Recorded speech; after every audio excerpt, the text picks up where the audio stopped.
Kia ora tātou, ko Julie Hood Toka Wingua. My name is Julie Hood. I'm a governance and planning consultant, and I'm here to have a chat about the board's role and strategy. I'm going to bring a sport-specific focus, I think, to this. Yep, sport and rec, but also some general principles that are particularly useful for all boards, but mainly my focus is in non-profit membership-based organisations, and specifically now non-profit sport.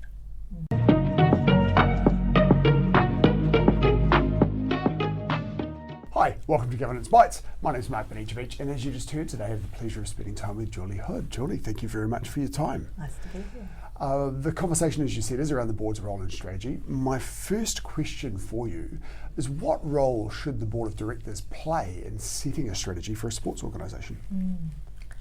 Well, they've got a key role to play, and many don't probably understand what that is. So there's a continuum of elements that make up a good strategy, and the most important part is the board does its bit first. And mostly it's a thinking role, and they have to think about things like vision, purpose, values, and particularly the results that they want to deliver at the end of a strategic period. With measures, and not so much now, but certainly in the past, the boards were either not clear about their role and strategy or abrogated their responsibilities by delegating it to the chief executive. So we were seeing, everyone working in the sector was seeing strategies that were basically operating plans.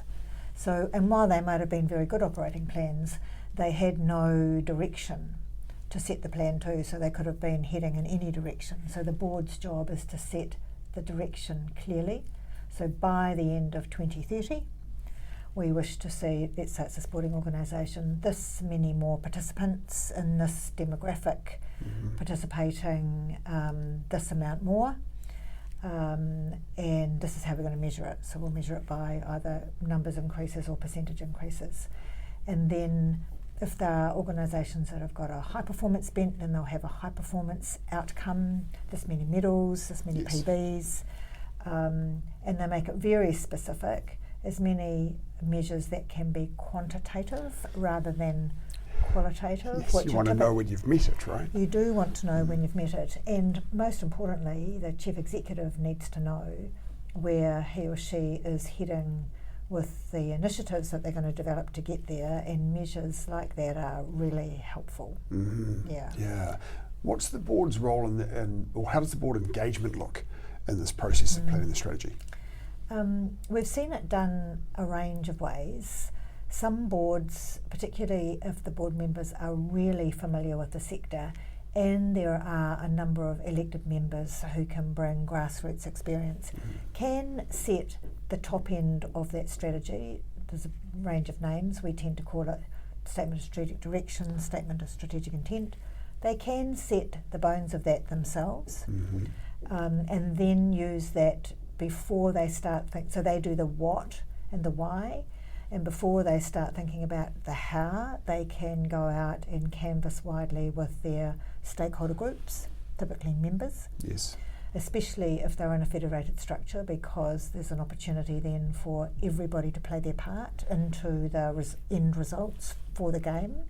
We are seeing some sports now setting whole of sport targets, and then together with their membership associations, they all line up to the same target and do their bit. Yes. And we've also seen organisations that have done the stakeholder engagement first. So had a wide canvassing with the stakeholder organisations to get a feel for where everybody is, what the issues might be, where the strengths and weaknesses are, and then build it from the bottom up. One of the risks of doing that is that you can end up with a shopping list of things that everybody wants you to deliver and you can't. But if you're applying a Te Ao Māori lens, then that is definitely how it's done. Wide stakeholder engagement, and then together it's built up to the more specified high-end results and measures. Right. What are some of the misconceptions that boards have about their role and strategy? And what are the potential pitfalls of the misunderstandings? I think there's quite a lot of disagreement between the board and the chief executive about the component parts that they each do, and I think the boards are not typically clear. Many boards, many people, when you talk about results or outcomes, nod knowingly, but when you ask them to set an outcome, they typically set the ways and means to get there rather than the outcome. So there's not a clear understanding of what an outcome-based measurable strategy is and how to set an outcome with measures that is in fact an outcome with measures. And I think if boards, I'm digressing, but if boards don't do that, then they do end up diving into operational busyness and winding the chief executive up. So not really knowing their role and not really understanding what each component part is, and getting confused about the difference between the results or the outcomes and the initiatives or the projects or programs that get them there. Because we want to do stuff, so boards tend to dive into that bit. And you've got an additional challenge often in sports organisations, as you said before, where some of the board members, or in some cases all of the board members, are passionate participants as well, so they tend to dive into those details a lot. And another thing I find in sport, particularly in New Zealand, probably overseas as well, I just don't have the experience there, is that we have this really wide continuum of maturity levels in sport. The high-end sports tend to have a lot of support and a lot of maturity, and then when you get down into the more minor sports, they're kind of catching up, I think, in many cases. How can the organisation collect these diverse perspectives? You've talked a little bit about this before, but you'll often have various stakeholder groups. Membership is just one. So during this process of strategic planning, how do they ensure that all the stakeholder voices are heard? Well, the thing about strategies I find is whether they're the board's part or the chief executive's part, is often they're done in a rush. It's not quite like this, but it's like, oh gosh, our strategy's coming to an end, we've kind of forgotten, we better quickly do it because we've got the annual planning cycle coming up or the budget to be done. So I think the most important thing is to give yourself at least 6 months, and I would argue 12 months, to start planning the process. Who do you want to have involved? At which point do you want to engage? Who? For what? And get a proper plan in place, and have someone around the board, ideally not the chair, because they've got a pretty big job anyway, to lead that process with the chief executive as the main advisor, but also making sure that the chief executive understands that the first part will be for the board, and they then can agree who will engage with which stakeholders. And if you want a wide range of stakeholders involved, then you need more time to be able to do that, and not only initially, but as you draft up what you're doing. The engagement takes place through the whole thing. And in a federated structure, if sports are going to have, say, a whole of sport, if the national sporting organisation is going to have a whole of sport view, like a framework, this is where we're heading for participation and winning, and everyone else is going to develop their strategies to line up with that, then you need constant engagement because people have questions, you want to get refinements done, so lots of time. And I think a year, I'm just doing one now for a regional sporting organisation, and we started 9 months ago, and we'll finish it in December. And it's allowed us to take our time. We've had a look at values along the way, we've refreshed those, so you're not in a great rush, and the chief executive in the meantime has got an operating plan and an annual plan that they're delivering, so there's no great drama.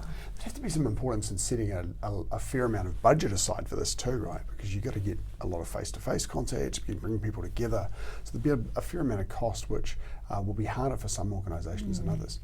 Well, I'm doing one at the moment that's all online. So, and I'm giving my time pro bono, so the only cost for the board will be time to think and review documents. And then the other end of the scale is that you pay for a facilitator, and you have face-to-face sessions, and everyone has to rock up to those. But I think there are ways of doing it that are pretty cost-effective, particularly if you can plan well which is what we've done for this regional sport organisation I'm on, and we diary time in each board meeting. So we're not having separate meetings. Right. We're having one or two separate ones, but we bring it to the board meeting. And given that the board's role is to think about the future and carve out time in their agenda to do that, then it's a natural place for it to sit. So it's not like an imposition. Right. How can the board then ensure that the strategic plan aligns with the organisation's values and their purpose and the needs of the organisation? So how does that strategic alignment happen? Yeah. If you think about a statement of strategic direction, my view, and those that I respect and read about, is that values sits in your top end part of your strategy. So you've got vision, purpose, values, because if your values aren't clear and if they're not lived, you can have the best strategy in the world, but it will come unstuck in its application because the people involved in rolling it out, if they don't have aligned values to that, then it's not going to work. Culture eats strategy for breakfast. Yeah, they won't buy into it. They won't buy into it. So values are essential. They're also essential when it comes to making really important, big, strategic decisions about what you'll fund and what you won't fund as part of the initiatives and programs that you're going to develop to get you where you want to go. Yes. And values can come into those decision-making processes. So I think they're fundamental. They're a fundamental part of it. Yeah. And in a similar vein, how can the board effectively incorporate external factors? You've got things like demographic changes. In the sports arena, you've got things like changes to funding, particularly where government funding is concerned. You've got legal and regulatory change. How do you bring those factors in? Again, if you're not rushed, you've got plenty of time to take a look at that at the beginning, through the middle and at the end. So there are a range of ways to take a look at the future now. There was, Pestel and SWOT, and I think people, if they don't do anything else, they're not bad things to do still, because they do give you a pretty broad view of what's happening in your external environment that you can either take as an opportunity or see as a risk. So you can do that. You can engage futurists. If you're really interested in sport futures, you can pop onto the Sport New Zealand website. There's some amazing resources there, including templates for guiding boards through a futures session before they start. Really useful, which is what I did for the small RSO. So it can be size specific. Yes. So I think definitely do it before you start thinking about setting up your longer term goals, purpose and outcomes. But I think the other opportunity is once you've got those outcomes locked in, and before, what organisations typically do is that they get this lovely framework all developed, and then they bolt in what they're already doing into a new revised strategy. And the risk of that is that, if you always, what is the expression? If you always do what you've always done, you'll always get what you've always got. Right. So my view is that you pause there and then have a good look, almost start at a blank sheet of paper. If we didn't have a plan at the moment and we want to get there, what could we do? What new things could we do? Who could we partner with? What are other people doing that's been successful? And create your plan, your operating plan, and then your annual plan from scratch. And then take a look at what you're already doing and decide what you might bring across or stop doing. Right. Yes. And doing another external review of the key opportunities and threats and how you might leverage technology, for example, to turbocharge your strategies. It's a good time to do it there, I think. Okay. And once the strategy is in place, what's the board's role in ongoing monitoring and so forth? Yeah. Well, it's not to be put on a shelf, is it? And some are. Yes. So when the board develops their annual board calendar, it's got a really great opportunity to implement into that diary, into that calendar, at least a look at each outcome once a year. So let's say the outcome is more people participating. Then and let's say they're January to December. In March, they can take a look at participation, and the chief executive knows, so that the chief executive can bring the relevant information to the board about how that outcome is tracking.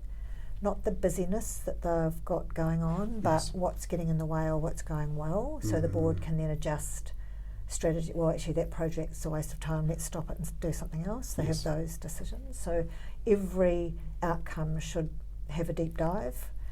And every board paper that's brought to the board should be in the context of one of the outcomes. Right.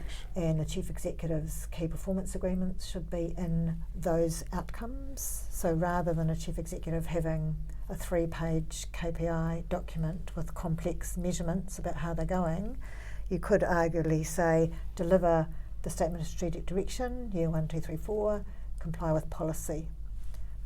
Be nice to people. That's about it, really. Yes. Stick with our values. So it's a powerful, powerful document, and it's particularly powerful for organisations who want third-party funding, because they can take it to someone and say, "This is what we're going after. Are you keen to have the same result? Happy to take your funds to help us." So it's a great document. Yeah, great. How can the board then ensure that it dedicates sufficient time and attention to strategic discussions in their ongoing board meetings? You tend to get a lot of organisations, particularly when you've got an experienced board or a board that doesn't have a lot of governance background, a lot of operational stuff gets pushed in. So how do you lift that focus up to strategy? Well, I think in the first instance, board members need to get some training and some education on how to structure up a board meeting well.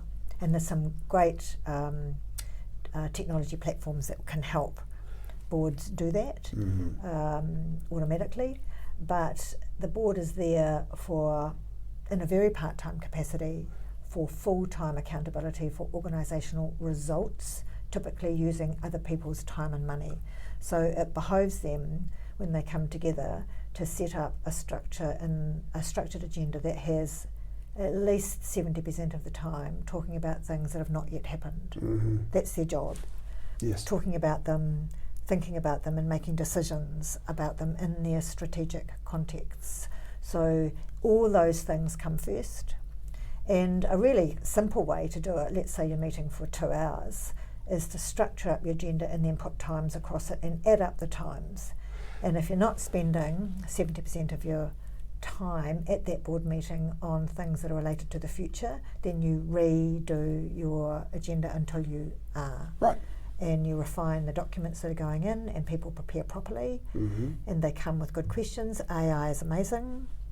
Ask me a good question about this. Yes. I only want to ask 2 in the meeting. What are my most important questions? Yes, I don't want to be absolutely. the person talking the whole time. So preparation.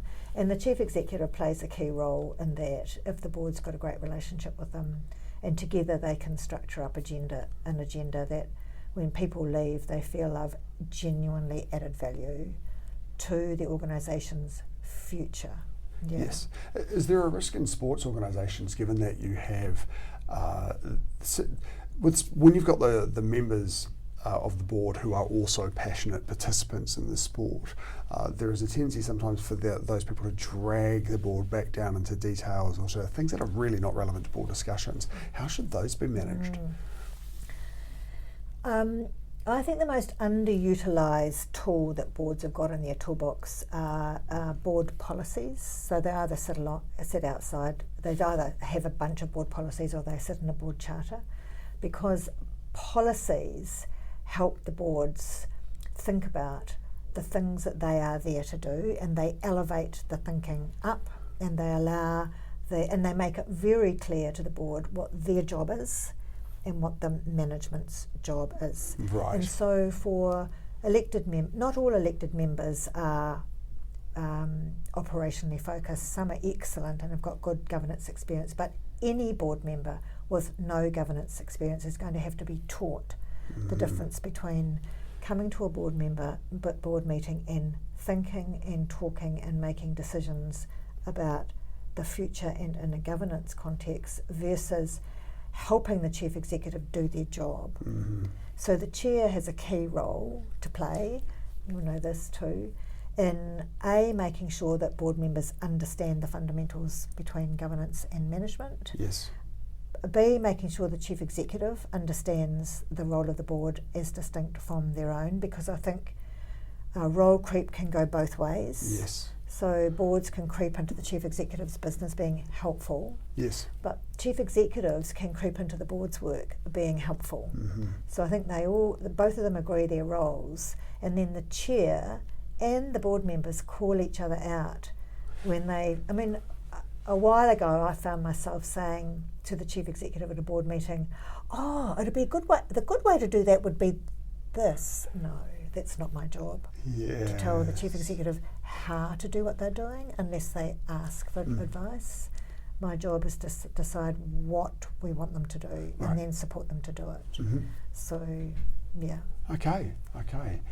In your experience, what are some of the best practices? You've mentioned a couple of these already, but some of the best practices you've observed in boards effectively shaping and overseeing the strategy of sports organisations?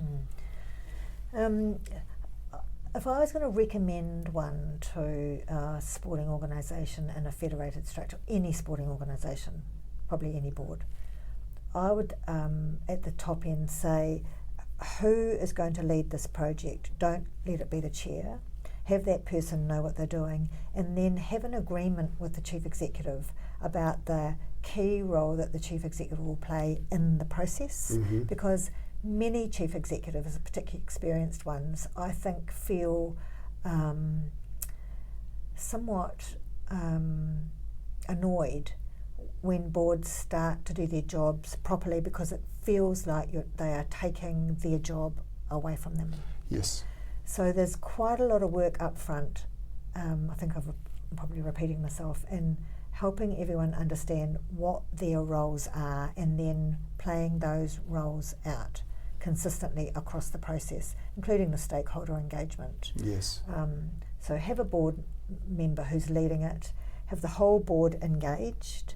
So if there's any dissension about even doing it, then get that sorted before you start. Don't do a strategy refresh if there are major strategic issues being dealt with by the board. If the board thinks the organisation is insolvent, they've had a major complaint, one of their strategic projects has gone way off beam, and they need to get it, if they've got anything clouding their cerebral cortex, get those things sorted first, and then refresh the strategy and do it in a planned way. Right. Yeah. Well, my final question for you was going to be about advice you would give to a sports organisation who's got a refresh, and I think you've already answered that, so I'll ask you a different one.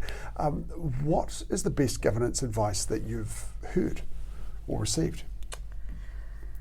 I'll probably go to my mentor, Graham Narkes. You need to interview Graham Narkes. Oh, I'd love to. He's amazing. Wow. I'll tell you his pedigree later.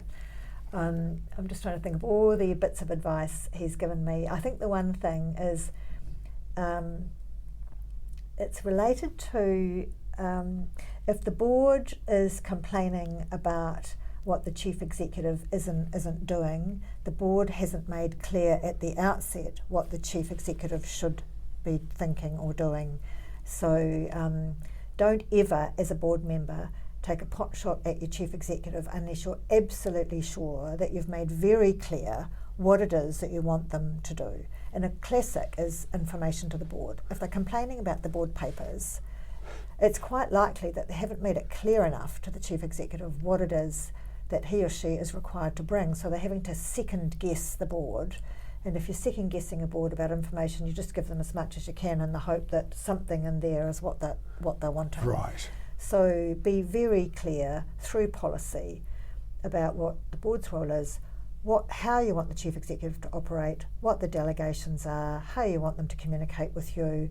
Write it up, get some agreement on it, and then follow the process. Yes. Yeah, that's Julie, what I would do. Amazing. Thank you so much for your It's time today. Really. Been my pleasure. It's been a great conversation. I'll hopefully catch up with you again soon and talk some more, and we'll see you next episode. Thank you. Thank you for watching this episode of Governance Bites.